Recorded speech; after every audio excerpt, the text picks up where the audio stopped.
जिले की सबसे बड़ी अधिकारी कलेक्टर सुहाना वर्मा एक सुबह बिल्कुल साधारण कपड़ों में बिना किसी सरकारी रौब-रुतबे के बाजार निकल पड़ी। सफेद सूती कुर्ता, हल्की चप्पलें और चेहरे पर सादगी भरी मुस्कान, कोई सोच भी नहीं सकता था कि यही इस जिले की कलेक्टर हैं। सुहाना सीधे एक सब्जी के ठेले के पास रुकीं। वहां करीब 30 साल की एक महिला बैठी सब्जियां बेच रही थी, नाम था रीमा। सुहाना मुस्कुराते हुए उससे सब्जियों के दाम पूछ रही थीं। तभी एक छोटा बच्चा दौड़ता हुआ आया और रीमा के गले लग गया। माँ, स्कूल छोड़ दो न, देर हो रही है, टीचर डांटेंगे। रीमा ने कहा, बाबू जरा रुक जा, मैं इन बहन को सब्जी दे दूं फिर चलती हूँ। लेकिन बच्चा जिद करने लगा, नहीं, अभी चलो माँ। यह देखकर कलेक्टर सुहाना के चेहरे पर हल्की मुस्कान आई, लेकिन उनके दिल में एक टीस भी उठी। उन्होंने धीरे से कहा, तुम बच्चे को स्कूल छोड़ आओ, मैं यहाँ ठेला संभाल लेती हूँ। रीमा पहले तो सकपका गई, बोली, नहीं दीदी, ये काम आप कैसे करेंगी। सुहाना ने शांत आवाज में कहा, तुम भरोसा रखो, मैं देख लूंगी। रीमा ने बच्चे का हाथ थामा और जल्दी से स्कूल की तरफ निकल गई। कुछ ही देर बाद एक मोटरसाइकिल ठेले के पास आकर रुकी। उस पर थाना का सब इंस्पेक्टर विक्रांत सिंह बैठा था। उसने आंखें मिचमिचाते हुए पूछा, अरे तुम कौन हो? यहां तो वो रीमा बैठती थी, कहाँ गई वो?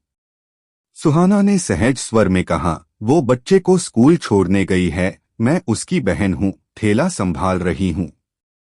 विक्रांत ने हंसते हुए कहा, अच्छा, तो अब बहन भी आ गई सब्जी बेचने? चलो आधा किलो टमाटर, 1 किलो भिंडी और थोड़ा धनिया दे दो। सुहाना ने सब्जी तोलकर चुपचाप दे दी, लेकिन इंस्पेक्टर पैसे दिए बिना ही बाइक स्टार्ट कर चला गया। सुहाना की आंखें कुछ पल तक उसी ओर टिकी रहीं। फिर धीरे से खुद से बोली, यह हर रोज ऐसे करता होगा। थोड़ी देर बाद रीमा लौट आई। सुहाना ने पूछा, वो जो अभी गया, उसने पैसे क्यों नहीं दिए? रीमा के चेहरे पर दर्द उतर आया, बोली, बहन, वो रोज ऐसे ही ले जाता है। अगर मैं कुछ कहूं तो धमकाता है कि ठेला उठवा दूंगा। मैं गरीब औरत हूं, अगर ठेला गया तो घर कैसे चलेगा? सुहाना कुछ पल के लिए स्तब्ध रह गईं। उनके चेहरे का रंग उड़ गया। बोली, अब से ऐसा नहीं होगा। कल जब वो आएगा मैं यहीं रहूंगी। अगले दिन सुहाना साधारण गांव की औरत बनकर आईं, एक सादी सूती साड़ी, सिर पर पल्लू, हाथ में टोकरी।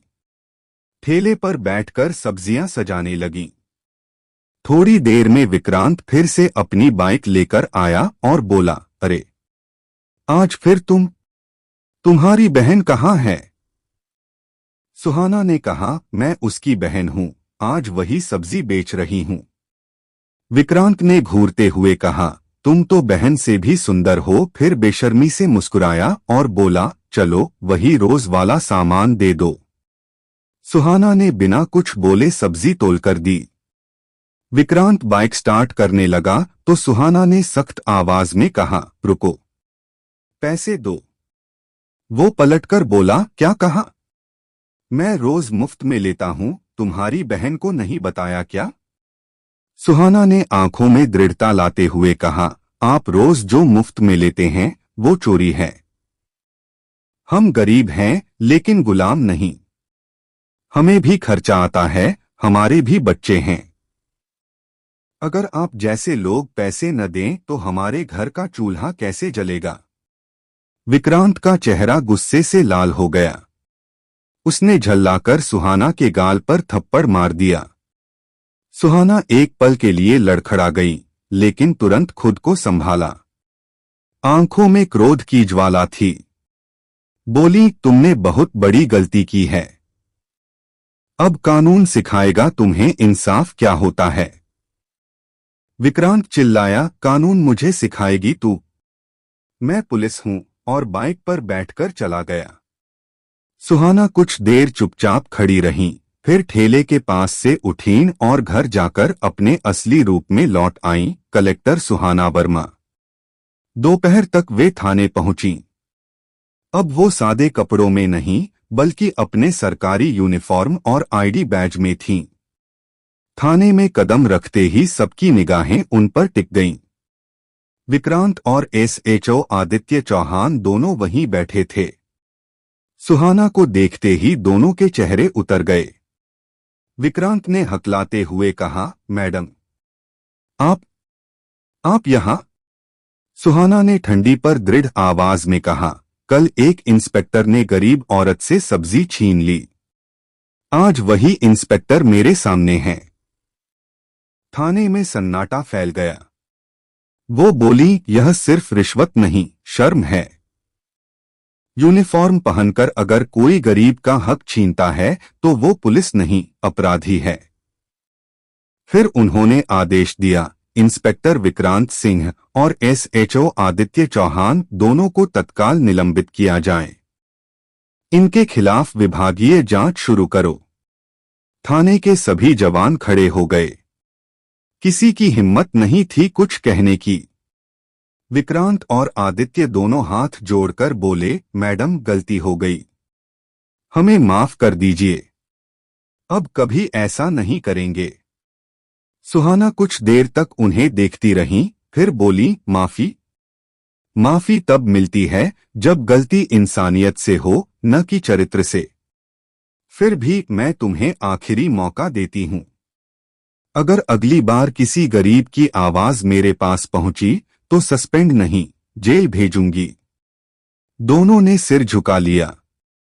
थाने से निकलते वक्त सुहाना ने सभी पुलिसकर्मियों की ओर देखा और कहा, पुलिस की वर्दी डराने के लिए नहीं, भरोसा दिलाने के लिए होती है।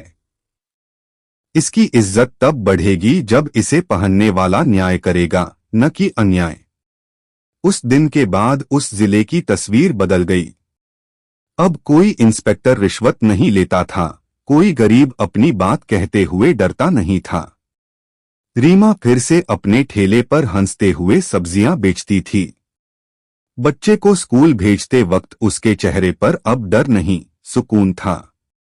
और कलेक्टर सुहाना वर्मा ने एक बार फिर साबित कर दिया, सत्ता से बड़ी अगर कोई चीज है तो वो है सच्चाई और इंसाफ की ताकत।